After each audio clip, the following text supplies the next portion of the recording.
이 소식 하나만 더 살펴보겠습니다. 거액의 코인을 보유하고 국회 상임위 도중에 그 중에도 거래를 한 것으로 알려져서 논란이 됐던 김남국 전 의원, 최근 검찰 조사를 받은 것으로 확인됐습니다. 제기된 의혹을 전면 부인해왔던 김남국 전 의원의 과거 목소리 먼저 들어보시죠.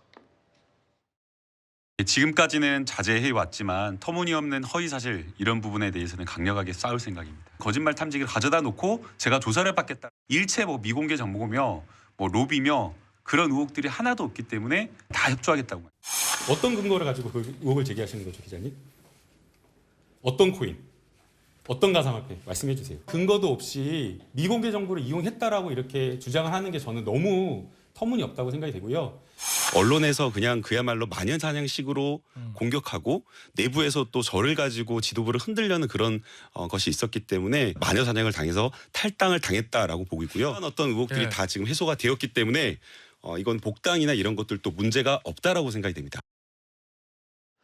김남국 전 의원은 코인 논란으로 탈당했었는데 최근에 또 복당까지 했어요. 네. 일단 전 의원입니다만 지금 1년 3개월 만에 처음으로 소환 조사가 이루어졌어요. 저렇게 온 국민이 관심을 갖고 떠들썩했던 사건을 1년 3개월 만에 처음 조사했다.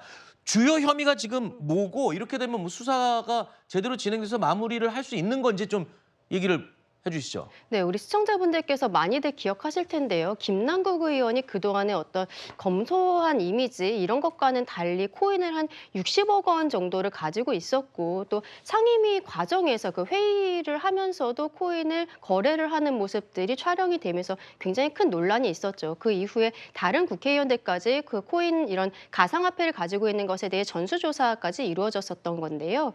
이게 조사가 한 1년 3개월 정도가 걸려서 지난 20일 김남국 전 의원은 첫 번째 소환 조사가 되었던 것으로 알려지고 있습니다. 왜 이렇게 오래 걸렸냐라는 질문에 있어서 지금 수사기관에서는 코인의 거래 내역이라든지 이런 것들이 워낙 많았기 때문에 이것을 그동안에 조사를 하는 과정이 좀 오래 걸렸고 김남국 의원은 마지막에 이제 소환 조사를 했던 것으로 보입니다. 그렇기 때문에 아마 조만간에 결론은 날 것으로 보이는데요. 상임위 과정에서 거래를 했던 이런 것들도 문제가 되지만 가장 중요하게 문제가 됐던 부분은 이런 게임 업계로부터 남들이 알지 못하는 미공개 정보를 미리 취득을 하고 그것을 이용해서 저가에 매수하고 고가에 파는 이러한 상황들이 있었던 것이 아니냐가 굉장히 주요 혐의였는데 이제 곧 수사 결과가 나올 것으로 보이니 지켜봐야 될 것 같습니다. 알겠습니다. 검찰이 자료가 많아서 1년 넘게 수사를 하느라고 오래 걸렸다니까 곧 결론을 내겠죠. 지켜보겠습니다. 자, 네 분과 인사드리도록 하겠습니다. 오늘 나와주셔서 고맙습니다.